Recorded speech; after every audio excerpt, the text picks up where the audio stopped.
Bienvenidos a este nuevo espacio, donde exploraremos acerca de las ideologías políticas, corrientes de pensamiento que han moldeado a nuestros sistemas políticos.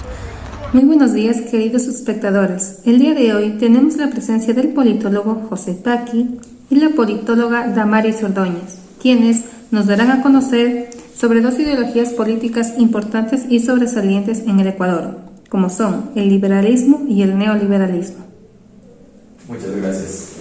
Dando apertura a mi intervención, me gustaría conversar acerca del liberalismo. ¿Qué entendemos por el liberalismo?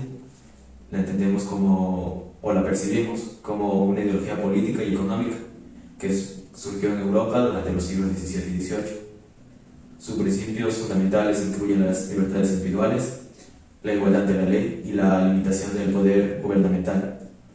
Se distinguen dos corrientes dentro de lo que es el liberalismo clásico, enfocado en la libertad económica, y la mínima intervención estatal. Por otra parte, el liberalismo moderno o social, que tiene una mayor intervención del Estado para asegurar el bienestar social. Dentro de lo que es el neoliberalismo, destacamos a un gran exponente o pionero como lo es Eloy Alfaro, figura emblemática del liberalismo ecuatoriano. Implementó varias reformas que reflejaban principios liberales. Entre estos tenemos que promovió la educación laica y gratuita, construyó un ferrocarril transandino para modernizar la economía, defendió los derechos civiles y las libertades individuales, separó la Iglesia del Estado. También implementó e impulsó varias reformas económicas y sociales, incluyendo las reformas agrarias, y mantuvo una política exterior independiente. Estas acciones reflejan principios liberales de la libertad individual, la igualdad de oportunidades, la separación entre el Estado y la Iglesia y la modernización de su economía. Este legado de Eloy Alfaro continúa influyendo en la política y sociedad ecuatoriana, demostrando la relevancia duradera del liberalismo para la formación de las democracias modernas. Bien. Respecto a lo que usted menciona, existen dos tipos de liberalismo. Amplíe su explicación en cada una de ellas. Perfecto. En el texto de Borjas se señala, en el libro de Sociedad, Cultura y Derecho, nos menciona dos corrientes, como ya lo dije, el liberalismo clásico y el liberalismo moderno o social. En el liberalismo clásico tenemos que propone un gobierno limitado con la finalidad de garantizar los derechos naturales y proteger el orden y la justicia. En cambio, en el liberalismo moderno, también conocido como liberalismo social, es una variante del liberalismo que defiende la intervención activa del Estado para promover la igualdad de oportunidades y el bienestar social. Como usted señala en su explicación, hace una mención acerca de Eloy Alfaro. En este sentido, ¿qué acción de Eloy Alfaro refleja el principio liberal de modernización económica y desarrollo de infraestructura? Bien, bajo mi criterio, la construcción del ferrocarril transandino refleja un principio de liberalismo que desarrolla su economía y construye su infraestructura. ¿En qué aspecto? ¿Con qué finalidad? En este proyecto se nos mencionaba que se lo realizó con la finalidad de conectar Guayaquil con Quito, con el objetivo de facilitar el comercio y la movilización, de esa manera promoviendo lo que es el crecimiento y desarrollo económico del país. Bien. Por mi parte, yo enfatizo en lo que es el neoliberalismo, ya que contiene una estrecha vinculación con el liberalismo. El neoliberalismo aboga por la mínima intervención estatal en la economía, promoviendo lo que es la privatización y desregularización. El neoliberalismo coloca al mercado como el principal regulador económico, es decir, que el libre juego entre ofertas y demandas conduce a una asignación de recursos económicos y también a un crecimiento. Además de esto, también se menciona acerca de la globalización económica y el crecimiento y competitividad internacional. Todo esto a través del libre comercio. Por ende, hay algunos defensores acerca de estas medidas políticas. Ellos afirman de que es innovación y crecimiento para el país. Sin embargo, los críticos dicen que va en aumento la desigualdad y también la desprotección hacia los sectores más vulnerables.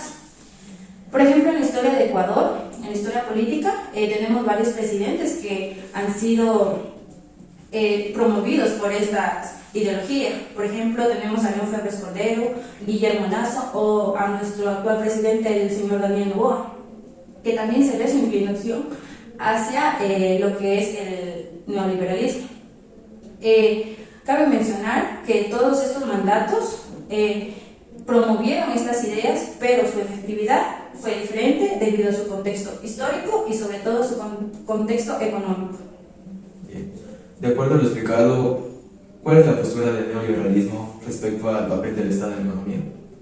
Él busca una reducción de la intervención estatal en la economía y que el Estado solo se limite a las funciones básicas.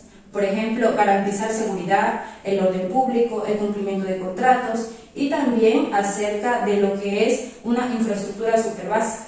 Porque el Estado, lo que busca el neoliberalismo es que el Estado sea solo quien nos proporcione un marco legal y seguridad. Bien. Respecto a su postura, ¿cuál presidente es considerado uno de los primeros en implementar políticas neoliberales en el país? Entre los primeros presidentes que adoptaron estas políticas y este sistema está León Febres Cordero en su mandato de 1984 a 1988. Él promovió medidas económicas, por ejemplo, el libre comercio, la privatización de algunas empresas estatales y de alguna manera también la reducción de subsidios estatales y del gasto público. Entonces, por ende, me cabe mencionar a León Febres Cordero. Yo creo que para culminar esta parte, le tengo una última pregunta a usted, que es, ¿cuál cree usted que es uno de los principios fundamentales del neoliberalismo? Uno de los principios fundamentales que yo puedo decir del liberalismo es la libertad individual, que en el texto nos señala que es el núcleo del liberalismo y a su vez menciona que cada persona tiene el derecho y la libertad de que el Estado los proteja y los garantice. Y para finalizar, y en cuanto a usted, me gustaría preguntarle cuál es el argumento principal de los neoliberales a favor de la liberalización económica. Su argumento principal se centra en que los mercados libres y la mínima intervención estatal en la economía forman de manera eficiente para designar recursos y también generar crecimiento, porque van de la mano con la libre competitividad, también con la privatización de empresas estatales, con la reducción de barreras comerciales, lo que da como resultados productividad, innovación, eficacia y sobre todo crecimiento, generando un entorno propio y con una economía sostenida para una prosperidad general. Bien, muchas gracias. Gracias. Siguiendo con este espacio de análisis de las ideologías políticas, tendremos la grata participación de la politóloga Adriana Martínez, quien nos conversará acerca de los derechos democráticos. Primeramente, un saludo cordial a mi entrevistador y también agradeciendo por darme este espacio para poder conversar un poco más sobre este importante tema. Bien, cuéntenos, ¿cómo se da el surgimiento de la derecha democrática? La derecha democrática, según la opinión del expresidente del Ecuador, Rodrigo Borja, esta tiene su surgimiento en la lucha constante que hubo en la Revolución Francesa para derrocar a la monarquía y así encontrar una igualdad social. Cabe recalcar que esta ideología política tiene como principal enfoque un carácter neoliberal que se basa constantemente en los cambios en la sociedad claramente favorables a esta. Sin embargo, Borja critica este tipo de políticas, el porqué es muy fácil, porque según él, estas políticas tienden a favorecer a las clases sociales más económicas más altas. Esto quiere decir que incluso si se abolía la monarquía, la sociedad seguiría siendo controlada por aquellos que estaban en el poder o que tenían una riqueza económica o un estatus social más alto, lo cual iba en contra de la ideología en sí que la derecha defiende, que es el encontrar igualdad en los ciudadanos sin importar distinción social. El mencionado autor recalca que aunque esta ideología política tenía un enfoque neoliberal, también se oponía a los cambios en una sociedad imperante. ¿Qué quiere decir?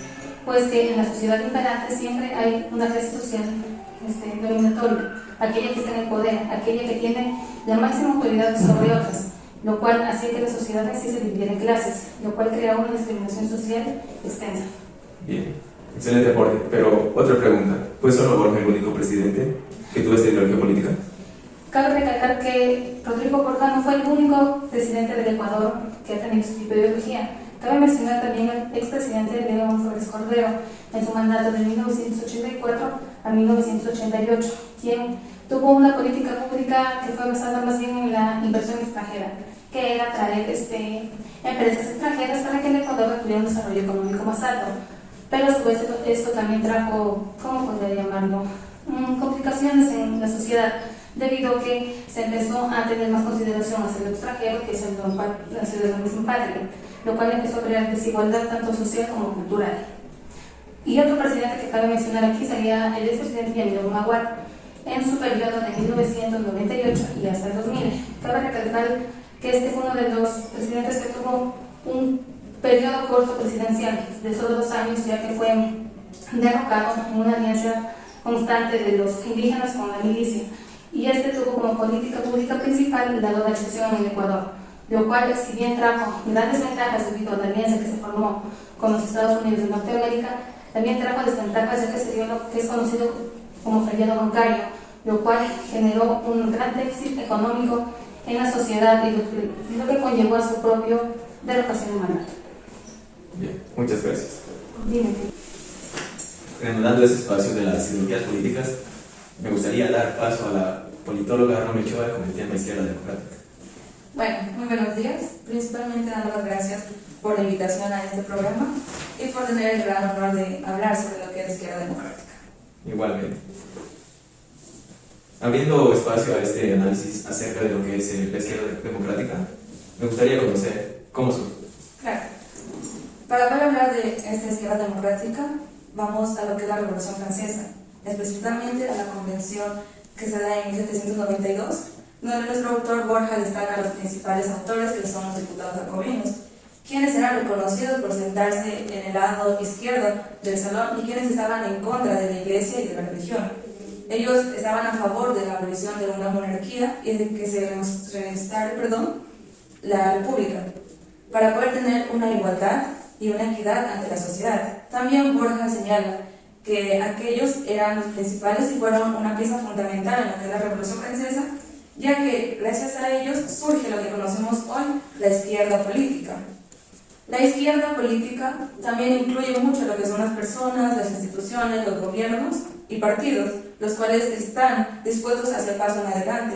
Ellos también luchan contra lo que es la desigualdad y buscan una equidad dentro de una sociedad. Cuando hablamos de una izquierda, estamos hablando de la izquierda que busca una innovación, estar siempre dispuesta, abierta a cosas nuevas y poder tener esta igualdad en lo que más se busca y una equidad en esta sociedad. También Borja destaca mucho que si es que hablamos de conceptos como la izquierda y la derecha, también depende mucho del contexto histórico que se da. Es decir, cuando hablamos de una izquierda o la idea de una izquierda, pero si es que lo vemos desde otro momento, desde otro lugar, puede ser tomada también como derecha. Bien, de acuerdo y en base a lo que explicó, ¿cuál es el objetivo de la izquierda democrática? Cuando hablamos de la izquierda democrática en la actualidad, nos estamos basando en que esa busca una justicia económica, busca una justicia social dentro de la sociedad y está dispuesta mucho y destaca mucho lo que desea más la izquierda democrática es una libertad en la sociedad.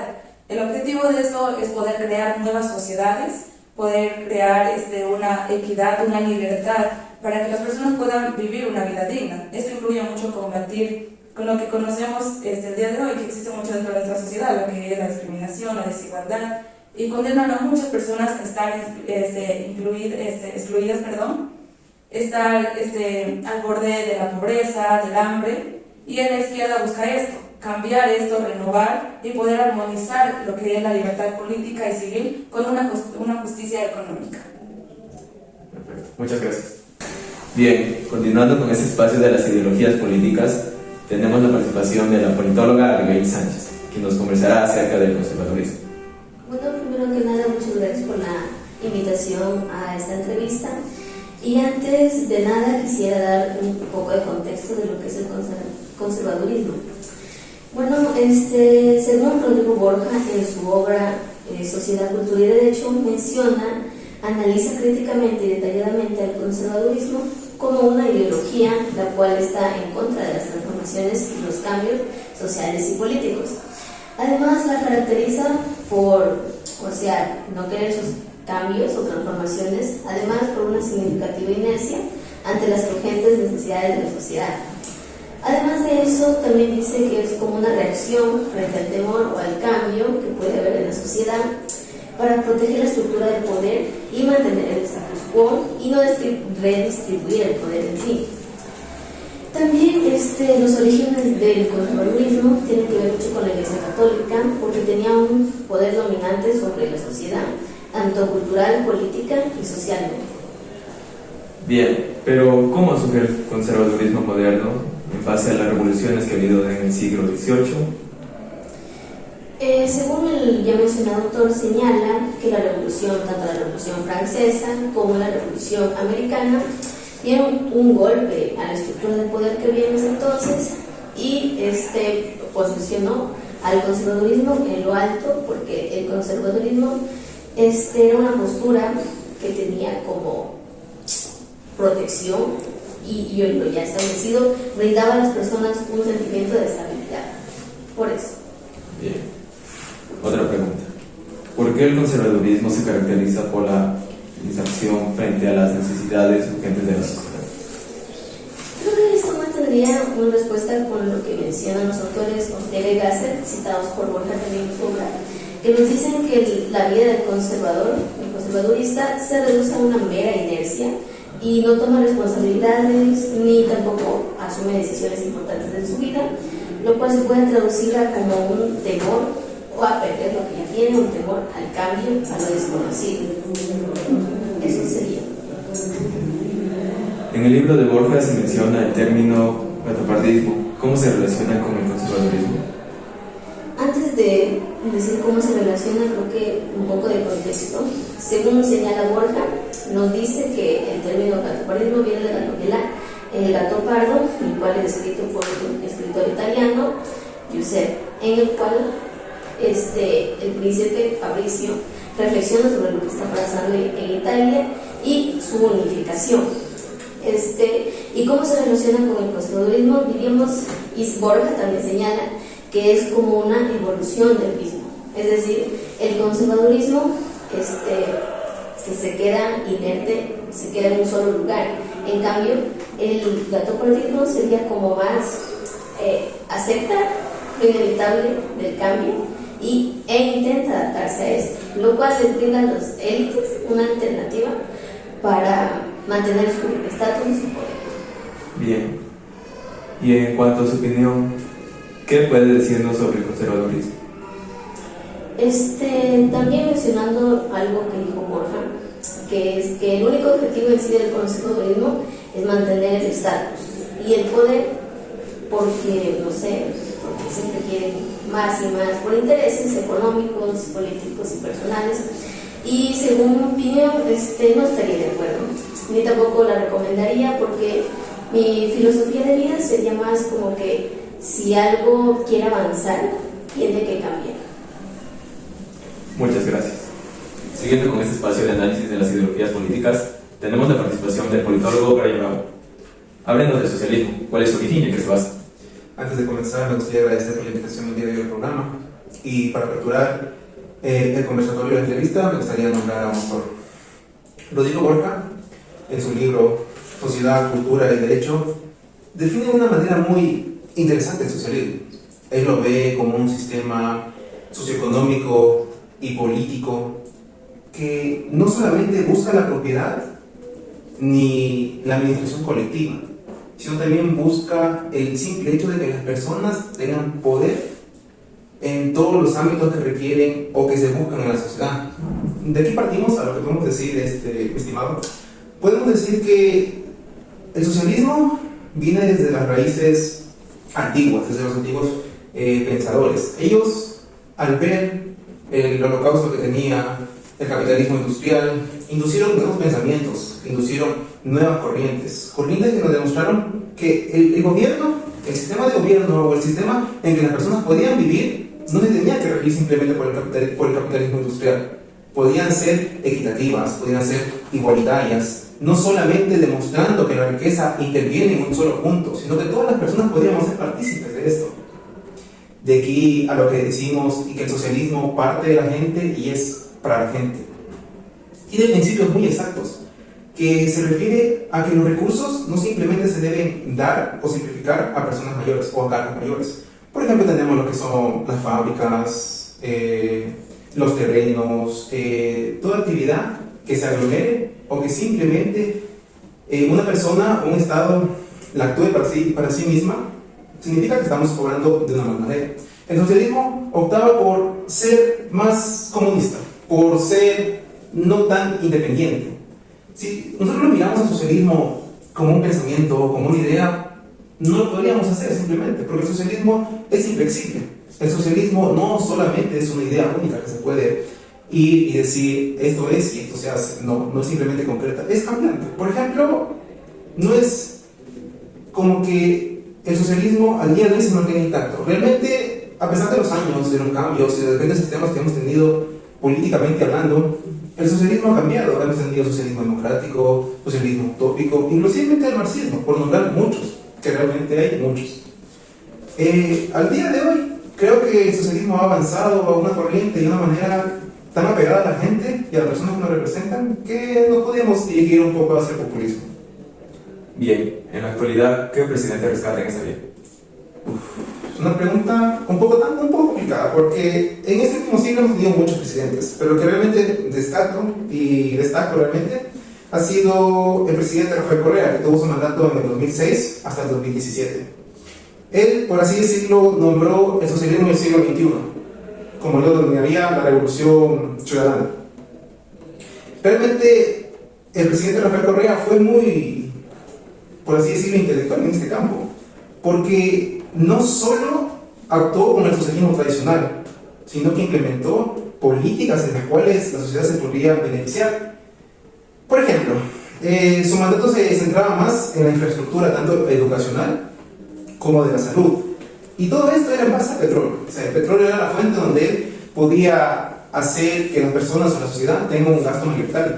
Realmente era muy interesante porque no lo miramos como que simplemente se sentó a decir podemos hacer esto y no, se sentó a decir que podía y realmente se hicieron muchas obras inclusivamente y en su mandato se reflejaba en eso.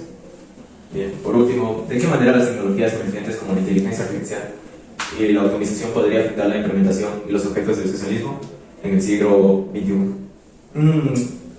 Podemos hablar un poquito sobre la sistematización de las cosas. Por ejemplo, tenemos hoy el día de la IA, que si lo hablamos en el campo del socialismo, tiene que ser inductiva, tiene que ser correcta, no tiene que reflejarse simplemente en las personas o tomarlo como un método de reemplazar a la gente. La gente tiene que tener un sistema educativo en el cual no nos podamos quedar atrás, que la gente se acople a las diferentes épocas de la sociedad. Bien, muchas gracias. Para culminar y dar cierre a este espacio de las ideologías políticas, me gustaría presentar a la politóloga Romina Erique con el tema populismo. Cuéntenos, ¿qué nos podría decir acerca del pensamiento de Borja sobre el populismo? Bueno, muy buenos días. Gracias por invitarme en este espacio informativo educativo. Ahora bien, respondiendo a su pregunta, según Borja, en su obra Sociedad, Cultura y Derecho, nos menciona que el populismo se llama a una posición y un estilo político caracterizado por la exaltación, demagogia, el tropicalismo y la actitud reductorista, que ésta ofrece soluciones mágicas para los problemas nacionales. Ahora bien, para que entiendan un poco mejor esto, por exaltación se la puede definir aquí que el populismo tiende a magnificar y a dramatizar las cuestiones políticas y sociales y así se va ganando el público. Bueno, ahora la demagogia. Esta va llevándose de la mano de la exaltación, ya que esta tiene el mismo fin, irse ganando al público mediante recursos que a veces pueden ser irrealizables o simplistas, que estos vienen acompañados con manipulación. El tropicalismo, en cambio, es un estilo colorido, vibrante y a veces muy exagerado. Y por último, la actitud redentorista. Aquí los líderes representantes del populismo se presentan como salvadores, que estos pueden solucionar problemas del país de forma rápida y eficaz. Ahora bien, cabe recalcar que esta ideología surge en los Estados Unidos en el siglo XIX. También Borja nos menciona que esta ideología es muy articulada con masas enfermizas de frustración, pobreza y humillación, que en la desesperación de las clases bajas o absoluta pobreza, les creen en aquellos discursos populacheros. Bien, ahora incluso también nos hace mención que hay en la conjugación heterogénea del populismo, pues aquí hay cabida siempre para marxistas desencantados y oportunistas, y hay que recalcar que estos cumplen un toque progresista al movimiento, y también para representantes de la bancocracia y burguesía industrial o comercial. Ahora bien, bancocracia. Este es el influjo abusivo de una banca administrativa en el Estado. La burguesía, como muchos de nosotros la conocemos, hasta incluso usted la debe saber, es una clase social que esta surge en la Edad Media y viene a consolidarse en la Revolución Industrial. Ahora bien, esta pues está formada por la clase media acomodada. Para finalizar, respondiendo a su pregunta, pues Borja también nos menciona que cuando el populismo llega al poder carece de sistematización y de un orden, y asimismo no tiene metas macroeconómicas ni sociales a largo plazo. Bien, bajo su criterio, ¿qué opinión le merece el populismo? Ya, bajo mi criterio o mi punto de vista, pues enfocándome a lo que dice Borja en su obra mencionada, como ya dije, Sociedad, Cultura y Derecho, pues estoy de acuerdo que los populistas utilizan sus discursos con promesas falsas, y pues hay no solo, como él nos menciona, que las personas que son de bajos recursos o clases bajas son los más propensos en creer aquellos discursos, porque también hay personas, o habemos personas que nos dejamos llevar por estos discursos, y pues ahí está nuestra falla, ya que estos electos son muy astutos en crear esos discursos para que la sociedad, el pueblo, la ciudadanía crean ellos. Y pues ahí tenemos que nosotros ponernos a pensar, ¿será posible todo lo que ellos nos dicen? ¿Será posible que ellos lo cumplan o no? Y pues ahí es una debilidad de nosotros, o se podría decir ignorancia, ya que nos gusta escuchar lo que nosotros queremos que nos digan, o mejor dicho, nos gusta escuchar cosas que nosotros quieran que hagan. Y esto no solo surge, digamos, en la vida política, porque también esto pasa en la vida cotidiana. Gracias. Gracias. Para culminar este espacio informativo educativo, cabe mencionar que las ideologías políticas han formado parte ahora de lo que es el Ecuador. El pueblo ecuatoriano es digno de ser libre y libre será. ¡Viva la patria! Universidad Nacional de Loja.